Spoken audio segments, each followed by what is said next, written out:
Hello my dear friends. तो आज की इस क्लास में हम बात करने वाले हैं रिसर्च प्रपोजल पर। रिसर्च प्रपोजल होता क्या है, सबसे पहले इसे जानते हैं, फिर इसके कुछ इंपॉर्टेंट स्टेप्स को जानेंगे और हम हर एक स्टेप को इन डेप्थ पढ़ेंगे कि हर एक स्टेप में हमें किन चीजों का ध्यान रखना है और किस तरीके से हमें कंप्लीट रिसर्च प्रपोजल बनाना होता है। सबसे पहले रिसर्च प्रपोजल होता क्या है, जब भी हम किसी शोध कार्य को शुरू कर रहे होते हैं, हम कोई रिसर्च करना स्टार्ट कर रहे हैं, उससे पहले हम एक ड्राफ्ट बनाते हैं कि एक्चुअल में हम किस सब्जेक्ट को स्टडी करना चाह रहे हैं, हम कौन सा टॉपिक है जिसकी इन डेप्थ एनालिसिस करना चाहते हैं। तो इसे कहा जाता है रिसर्च प्रपोजल। रिसर्च प्रपोजल में बहुत सारी चीजें होती है, जैसे कि सबसे पहली चीज होती है आपका टाइटल। आपका टाइटल इफेक्टिव होना चाहिए, तभी वो सामने वाले जो भी पर्सन्स हैं, चाहे बोर्ड चल रहा है, आपका इंटरव्यू चल रहा है, उन लोगों को पसंद आना चाहिए। तो कैची सा सबसे पहले आपका टाइटल होना चाहिए। उस टाइटल के अंदर हर एक चीज इंक्लूड होनी चाहिए, जैसे कि आपके क्या वेरिएबल्स होंगे, किस सैंपल किस पॉपुलेशन को आप टारगेट करना चाहते हैं और किस तरीके की आप स्टडी कर रहे हैं। ये तीनों चीजें आपके टाइटल में शो होनी चाहिए।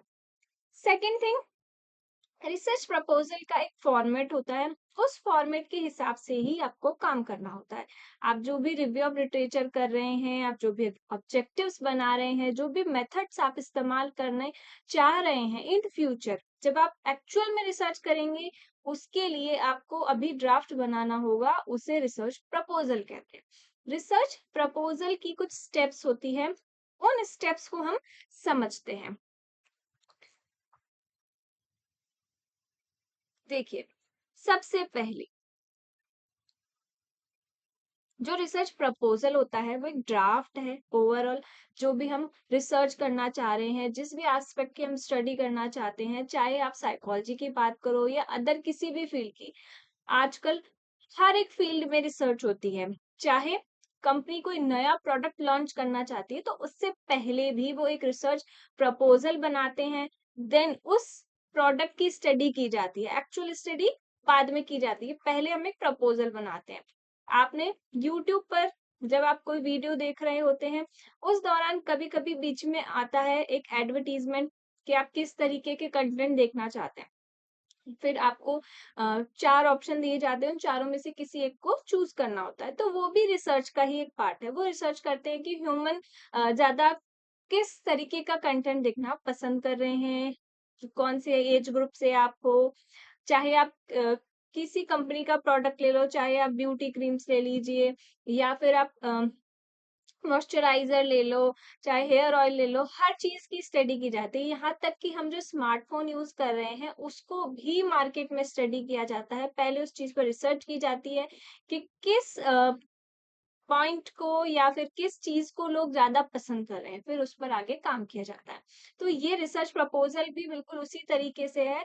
आपको सिर्फ़ एक नज़रिया बताना है अपना कि आप किस तरीके से स्टडी करना चाह रहे हैं, किस पॉइंट को आप टच करना चाहते हो। तो ये ओवरऑल रिसर्च प्रपोज़ल होता है। ये एक डॉक्यूमेंट होता है आपका, जो आपकी रिसर्च का जो भी आपका आइडिया है, उसको एक्सप्लेन करता है। ठीक है? तो ये रिसर्च प्रपोज़ल है। ये हमारे लिए बहुत इम्पोर्टेंट है जब हम पीएचडी एडमिशन के लिए जाते हैं। पीएचडी एडमिशन के अंदर आपको 4-5 साल अपने देने होते हैं। पीएचडी के अंदर जहाँ पर आपको एक ही पॉइंट को इन डेप्थ एनालिसिस करना होता है, उस पर रिसर्च करनी होती है, लोगों के पॉइंट ऑफ व्यू जानने होते हैं। इन साइकोलॉजी अगर हम बात करें कि लोग इस एस्पेक्ट के बारे में क्या सोचते हैं, किस तरीके का इफ़ेक्ट उनकी लाइफ पर हो रहा है, तो ये चीज़ें हम देखते हैं। ठीक है, पीएचडी में 4-5 साल हमें यही काम करना होता है। तो उससे पहले हमें एक्सप्लेन करना पड़ेगा कि हम ये जो रिसर्च करने जा रहे हैं इन फ्यूचर, वो हम क्यों करना चाहते हैं? ऐसा क्या पॉइंट ऑफ व्यू हमने देखा है, हमारा क्या नज़रिया है उस चीज़ को लेकर के, जिस पर आप अपने 4-5 साल अपने पीएचडी की थीसिस लिखना चाहते हो। तो रिसर्च प्रपोज़ल इसलिए इम्पोर्टेंट होता है। एक अच्छा रिसर्च प्रपोज़ल जब आप लिखने के लिए बारे में सोचते हैं, तो उसके लिए कुछ फॉर्मेटिंग होती है, जैसे कि हम एपीए की फॉर्मेटिंग का इस्तेमाल करते हैं। एपीए का जो 7th एडिशन है, उसको हम यूज़ करते हैं रिसर्च प्रपोज़ल बनाने के लिए। लेकिन अगर आप राजस्थान यूनिवर्सिटी के पीएचडी एडमिशन की तैयारी कर रहे हैं, तो आपको रिसर्च प्रपोजल बनाने के लिए वहां पर एक फॉर्मेट दिया हुआ है, ठीक है, वेबसाइट पर अपलोड है फॉर्मेट, वो भी मैं आपको अभी आगे दिखाने वाली हूँ। इस फॉर्मेट के अकॉर्डिंग ही आपको अपना रिसर्च प्रपोजल बनाना है। आप उसके अंदर कुछ भी ऐड नहीं कर सकते हो, ठीक है, और वर्ड लिमिट है 1500 वर्ड्स, यानी 1500 शब्दों में आपको अपना रिसर्च प्रपोजल बनाना है। अब रही बात हिंदी या इंग्लिश, हम किस में अपना रिसर्च प्रपोजल बनाएं, कि भाई हम हिंदी मीडियम के स्टूडेंट है, क्या हम हिंदी में रिसर्च प्रपोजल बना सकते हैं? तो देखिए मैं आपको प्रेफर करूंगी कि आप इंग्लिश में ही अपना रिसर्च प्रपोजल बनाइए, क्योंकि हिंदी में इतनी ज्यादा स्टडीज आपको नहीं मिल पाएंगी जो आप अपने रिव्यू ऑफ लिटरेचर में इंक्लूड कर पाए या फिर अपनी बात को सही तरीके से समझा पाए। तो इसीलिए आपको अपना रिसर्च प्रपोजल या अपनी थीसिस इंग्लिश में बनाने के लिए प्रेफर किया जाता है। अब हम बात करते हैं रिसर्च प्रपोजल के कुछ स्टेप्स होते हैं जो यहाँ पर आपको दिखाई दे रहे होंगे।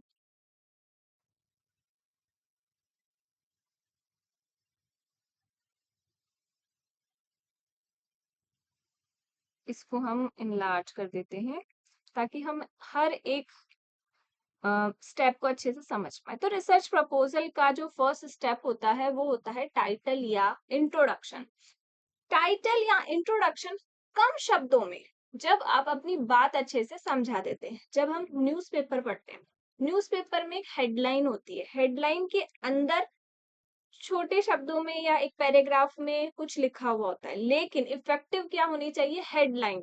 वैसे ही रिसर्च प्रपोजल में भी हमारे लिए सबसे ज्यादा इम्पोर्टेंट होती है हमारा टाइटल या हमारा इंट्रोडक्शन, जिसे हम पर्पस ऑफ द स्टडी कह सकते हैं या टाइटल ऑफ द स्टडी कह सकते हैं। ये सबसे ज्यादा इफेक्टिव होना चाहिए। अगर आपने अच्छे से अपना टाइटल फ्रेम कर लिया है तो आपकी स्टडी का आधा काम यहाँ पर हो चुका है। तो आपकी स्टडी के लिए सबसे ज्यादा इम्पोर्टेंट होता है आपका टाइटल। तो अच्छे से टाइटल को फ्रेम करने का भी मैं तरीका आपको बताऊंगी कि आपको किस तरीके से फ्रेम करना होता है। आपका जो भी टाइटल है वो इंगेजिंग होना चाहिए, करंट ट्रेंड्स के ऊपर होना चाहिए, बहुत सालों पुराना टॉपिक यूज मत करना। आज की दुनिया में हम बहुत आगे बढ़ चुके हैं, हर एक नई नई चीज पर रिसर्च हो रही है, तो ज्यादा से ज्यादा मैं आपको बोलूंगी कि कोई ऐसा टॉपिक ढूंढ करके लाओ जिस पर काम कम हुआ हो, ठीक है, जिस पे काम कम हुआ है या फिर अभी जो ट्रेंडिंग टॉपिक्स हैं उन पर ही आप अपना रिसर्च प्रपोजल बनाएं तो वो ज्यादा इफेक्टिव रहेगा, ठीक है। टाइटल के अंदर कुछ चीजें होनी चाहिए, जैसे कि फर्स्ट थिंग, ठीक है, मैं आपको लिख के समझा देती हूँ कि टाइटल के अंदर क्या क्या चीजें होनी चाहिए।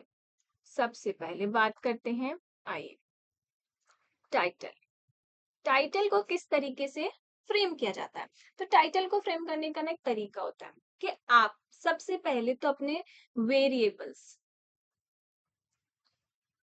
जो भी आपकी स्टडी के जो चर हैं, चर बोले तो जिस भी टॉपिक पर आप बात करना चाहते हो, जैसे कि मैं बोलूं कि मैं पर्सनैलिटी की स्टडी करना चाहती हूँ, पर्सनैलिटी की स्टडी करना चाहती हूँ, कि भाई दूसरा क्या और क्या वेरिएबल्स आप ऐड कर सकते हो और कौन कौन सी चीजों पर आप स्टडी कर सकते हो। पर्सनैलिटी तो सालों पुराना टॉपिक है, बहुत बड़ी टर्म है, इसके अंदर और क्या इंक्लूड कर सकते हैं, कि ठीक है, मैं पर्सनैलिटी स्टाइल्स ऐड कर सकती हूँ, ठीक है, पर्सनैलिटी के अलग अलग स्टाइल्स होते हैं।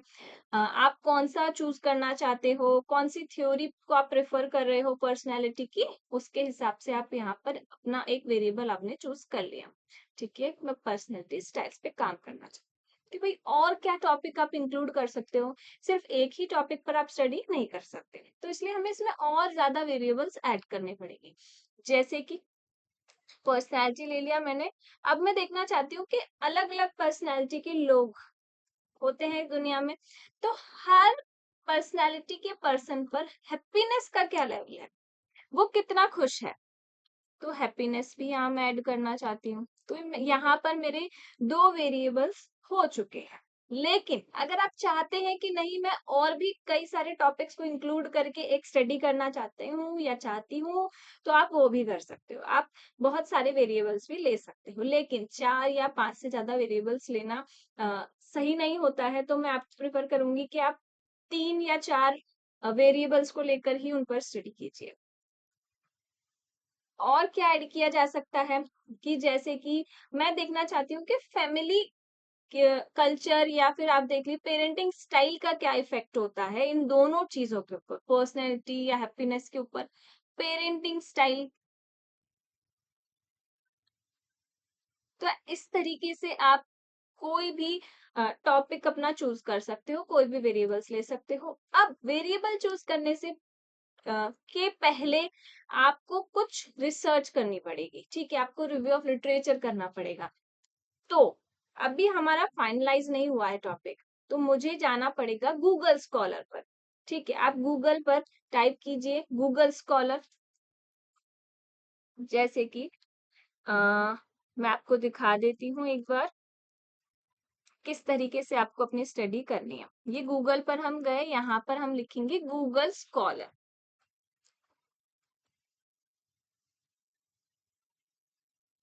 ठीक है, गूगल स्कॉलर पर हम गए। गूगल स्कॉलर होता है बेसिकली जो भी रिसर्चेज हुई है, रिसर्च पेपर पब्लिश होते हैं, थीसिस पब्लिश होती हैं ऑल ओवर वर्ल्ड, इंटरनेशनल, तो उनको यहाँ पर आप सर्च कर सकते हो।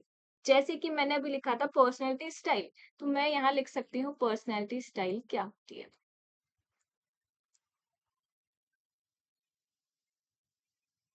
अब जितने भी लोगों ने पर्सनैलिटी स्टाइल पर अपनी स्टडी की होगी ना, वो यहाँ पर आपको शो हो जाएगी।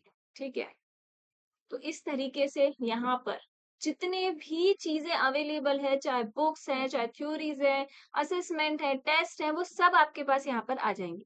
लेकिन आपको बहुत ज्यादा पुरानी स्टडी अपने इसमें इंक्लूड नहीं करनी है, तो आप यहाँ पर रेंज को कस्टम कर सकते हो कि आपको कहाँ से कहाँ तक चाहिए।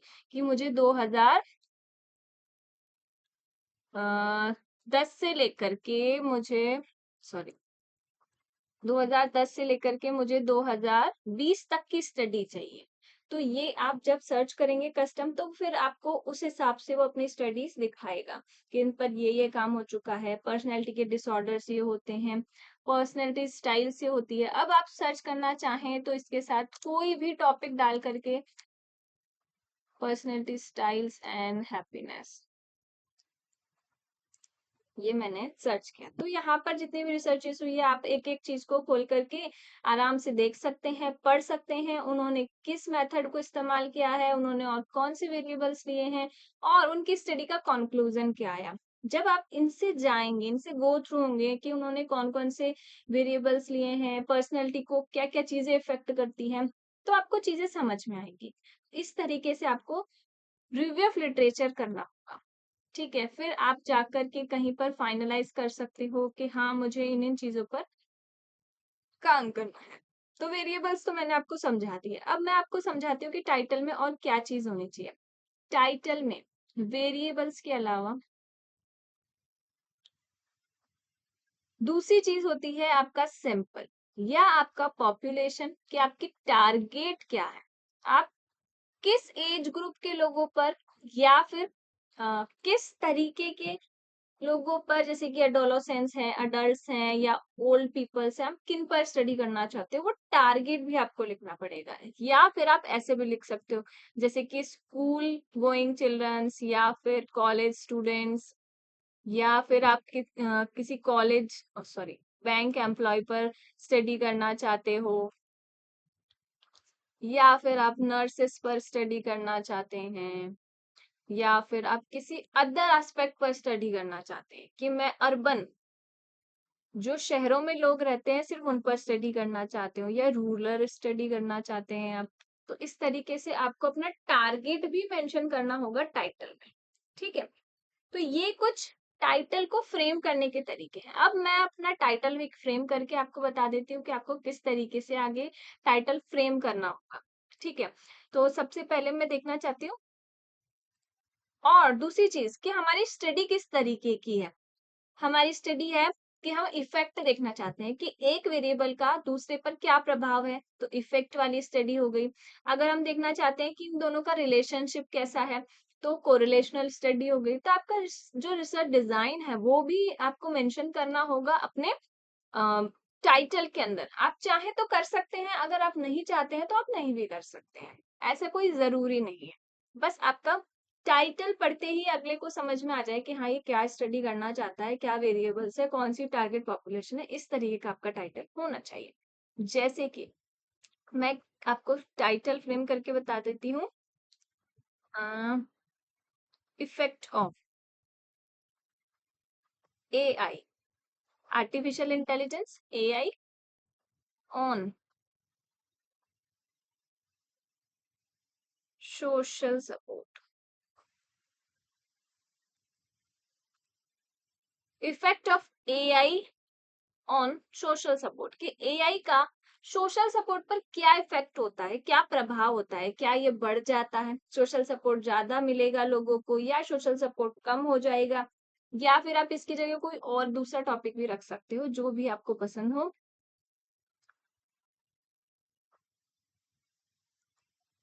और टारगेट पॉपुलेशन क्या है मेरी, अमंग किन लोगों के अंदर मैं देखना चाहती हूँ, अमंग यंग अडल्ट पर मैं देखना चाहती हूँ, या फिर मैं अ, किसी और दूसरे एज ग्रुप पर देखना चाहती हूँ, कि मैं स्कूल गोइंग चिल्ड्रंस पर देखना चाहती हूँ या मैं कॉलेज स्टूडेंट्स पर देखना चाहती हूँ, तो वो मुझे इस तरीके से यहाँ पर फ्रेम करना होगा।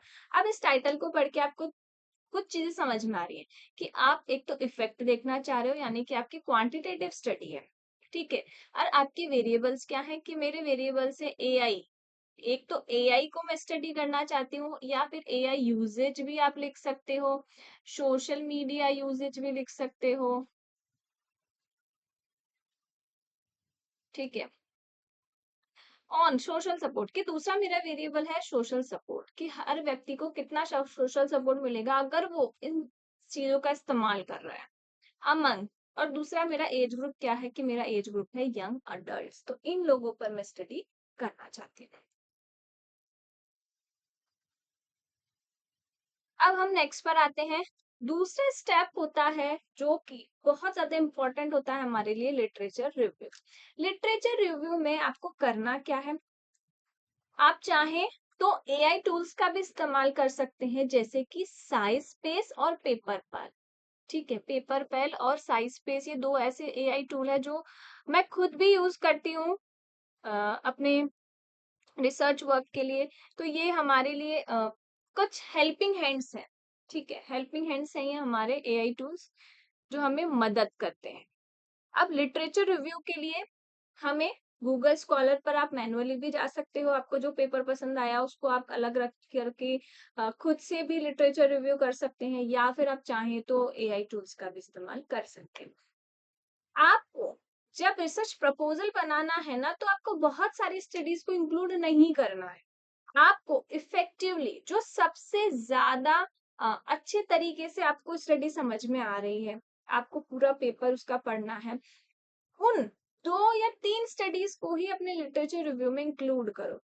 आसपास की बहुत सारी कि हम 15-20 लिटरेचर रिव्यू को इंक्लूड कर ले, ऐसा नहीं करना है। सिर्फ हमें 2-3, ज्यादा से ज्यादा 4, सिर्फ इतने ही लिटरेचर रिव्यू इफेक्टिव पेपर्स को इंक्लूड करना है अपने लिटरेचर रिव्यू में, और वो रिसेंट के होने चाहिए, यानी अभी के 5 साल के होने चाहिए, बहुत ज्यादा पुराने नहीं होने चाहिए।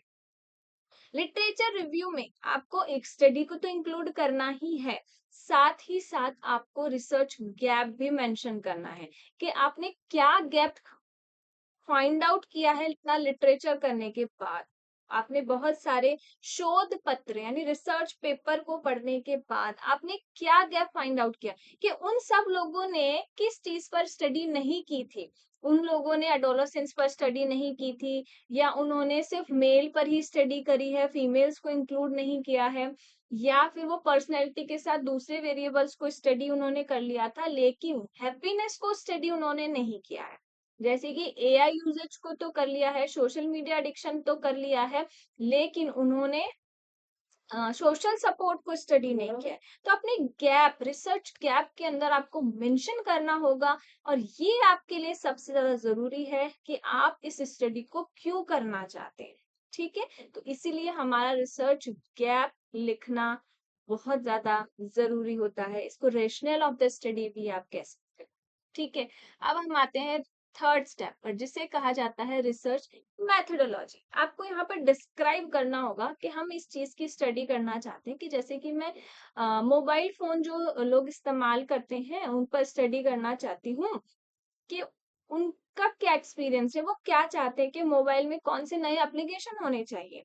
ठीक है, तो मुझे रिसर्च डिजाइन यहाँ पर मेंशन करना होगा कि मैं डेटा को किस तरीके से कलेक्ट करूंगी, कि मैं सर्वे मेथड यूज कर रही हूँ, या मैं कोई टूल, कोई मेडिसिन का इस्तेमाल कर रही हूँ लोगों के ऊपर, या फिर मैं कोई साइकोलॉजिकल टेस्ट होते हैं उनको इस्तेमाल कर रही हूँ किसी एस्पेक्ट की स्टडी के लिए।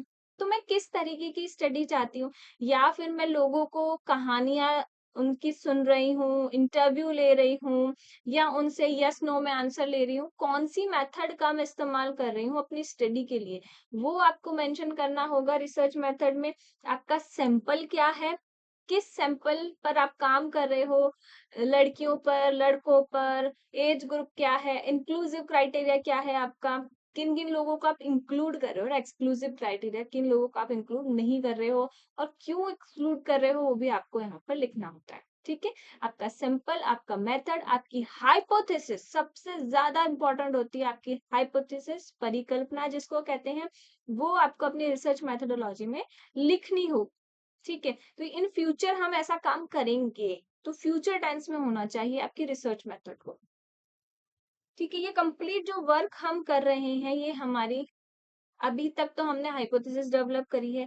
आगे जो काम होगा वो हाइपोथेसिस की टेस्टिंग के लिए होगा, कि मैं पर्सनैलिटी टेस्ट का इस्तेमाल करूंगी।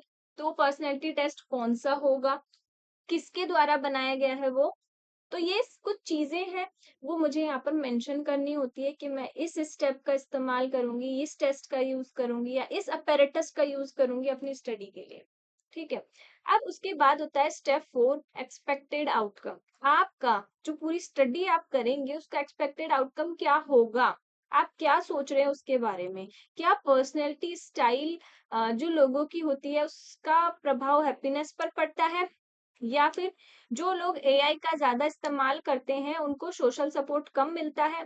तो जो भी मेरे माइंड में बात चल रही है कि ये एक्सपेक्टेड आउटकम होना चाहिए, ये इस स्टडी का रिजल्ट होना चाहिए, तो वो मुझे एक्सपेक्टेड आउटकम में लिखना होता है। ठीक है, उसके बाद स्टेप 5 होता है बजट, कि आपको इस पूरी स्टडी करने के लिए, आपको ये पूरा रिसर्च करने के लिए कितने बजट की आवश्यकता है, और कितने टाइमलाइन में आप इस पूरी कंप्लीट रिसर्च को कर लेंगे, कि आपको 3 साल चाहिए या आपको 5 साल चाहिए, तो वो आपको पूरा बजट और टाइमलाइन अपने रिसर्च प्रपोजल में मेंशन करना होता है। और लास्ट में आता है रेफरेंसेस, स्टेप 6 इज रेफरेंसेस। तो ये होता है हमारा पूरा कंप्लीट रिसर्च प्रपोजल। अब हम बात करते हैं राजस्थान यूनिवर्सिटी का जो रिसर्च प्रपोजल का फॉर्मेट है उसके ये रहा। अब है ये हमारा Rajasthan university, university of Rajasthan Jaipur का पीएचडी एडमिशन 2025 का रिसर्च प्रपोजल का फॉर्मेट। तो सबसे इंपॉर्टेंट चीज यहाँ पर ये है कि ये रिसर्च प्रपोजल बना के आपको ऑनलाइन आपको एक लिंक मिलेगा, वहां पर इसे अपलोड करना है। जिन लोगों ने रजिस्ट्रेशन कर लिया था, फीस सबमिट कर ली है, पूरा एप्लीकेशन फॉर्म फिल कर चुके हैं, उन्हें ये लिंक मिलेगा, आपको अपना लॉगिन आईडी पासवर्ड डालना है। जब आप लॉगिन कर लेंगे तो वहां पर आपको लिंक मिलेगा, उस लिंक में आपको ये अपलोड करना है। अब इसे लिखना कैसे है, आपको यहाँ पर अपना फॉर्म नंबर मेंशन करना होगा। यहाँ पर अपना फॉर्म नंबर 0 1 2 3 4 जो भी आपका फॉर्म नंबर है उसे मेंशन कीजिए। यहाँ पर आपका सब्जेक्ट का नेम लिखना है। ठीक है, जैसे कि हम साइकोलॉजी के स्टूडेंट्स हैं तो हमें यहाँ पर साइकोलॉजी को मेंशन करना है। तो ये फॉर्मेट रहेगा आपका। इस पूरे रिसर्च प्रपोजल में आपको कहीं पर भी अपना नाम नहीं लिखना है, आपको यहाँ पर सिर्फ अपना फॉर्म का नंबर लिखना है। ठीक है, अपनी आईडी, अपनी पर्सनल डिटेल्स यहाँ पर मेंशन नहीं करनी है आपको, आपको सिर्फ अपना फॉर्म नंबर मेंशन करना है। ठीक है, आपका सब्जेक्ट का नेम और आपका फॉर्म। अब है फर्स्ट यहाँ पर स्टेटमेंट ऑफ प्रॉब्लम, समस्या कथन क्या होता है।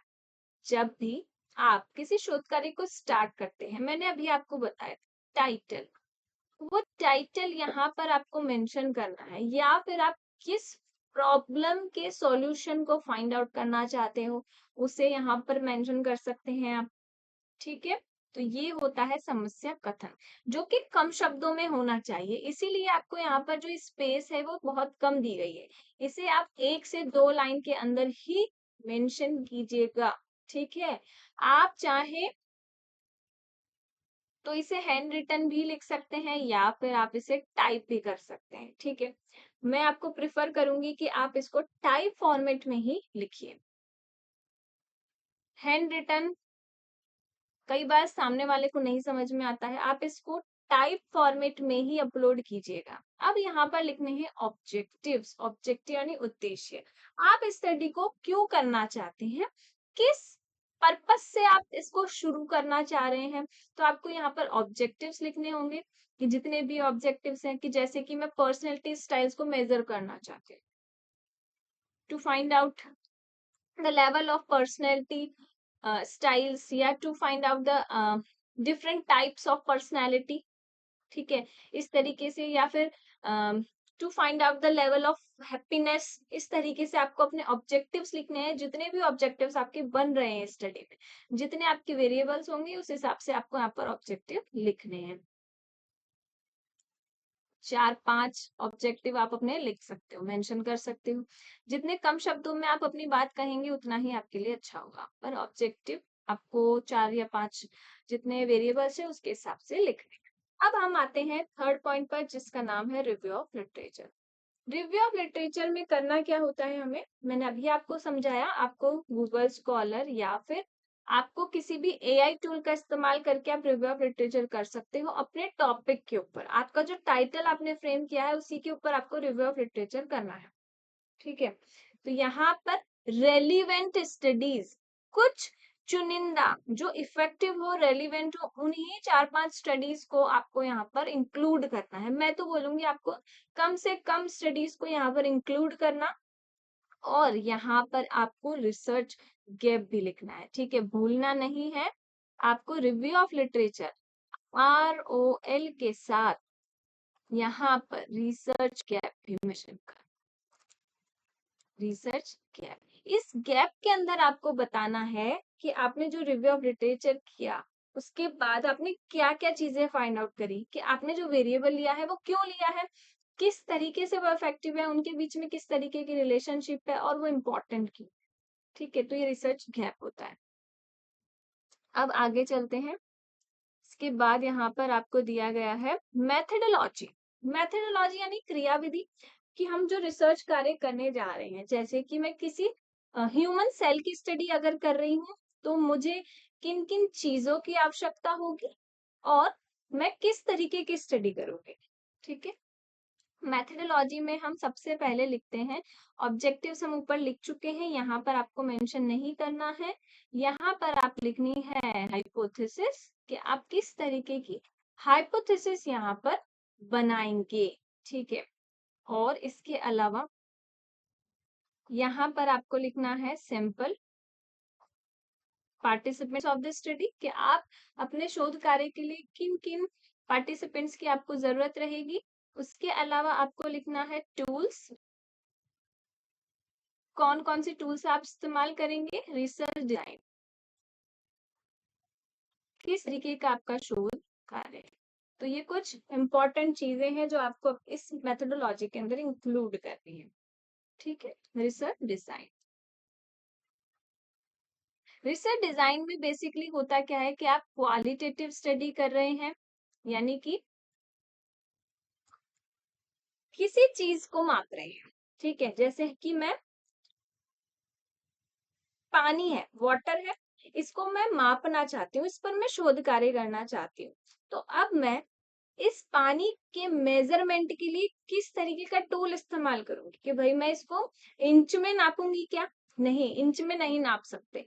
क्या मैं इसको किलोग्राम में मापूंगी, कि नहीं, किलोग्राम में भी नहीं माप सकते। तो फिर मैं इसको लीटर्स में नापती हूँ। तो लीटर्स में नापने के लिए मुझे नंबर्स की आवश्यकता होगी, कि 1 है, 2 है, 3 है या 4 है। तो इसे कहा जाता है क्वांटिटेटिव स्टडी। ठीक है, मात्रा कितनी है, मात्रात्मक शोध।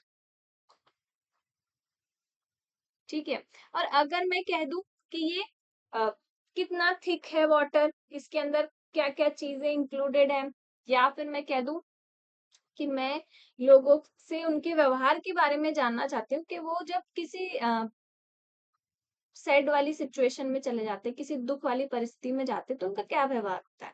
तो लोग शब्दों में जवाब देंगे मुझे कि मुझे ऐसा महसूस होता है या मैं ऐसा फ़ील करती हूँ, मेरे अंदर ऐसे इमोशन आते हैं, तो वो होगी क्वालिटेटिव, जहाँ पर आप वर्ड्स का इस्तेमाल कर रहे हैं, ठीक है? आप लोगों की बातें सुन रहे हैं, उनके द्वारा कहे गए स्टेटमेंट्स नोट कर रहे हैं, तो वहाँ पर वर्ड्स होते हैं हमारे पास, उसे कहा जाता है क्वालिटेटिव स्टडी। यानी कि आप उस चीज़ के गुणों की बात कर रहे हैं, तो उसे कहा जाता है गुणात्मक, ठीक है? तो ये होती है रिसर्च डिज़ाइन। अब इसके बाद यहाँ पर और कुछ भी मेंशन नहीं है। यहीं पर आपको अपना रिसर्च प्रपोज़ल एंड करना है, ठीक है?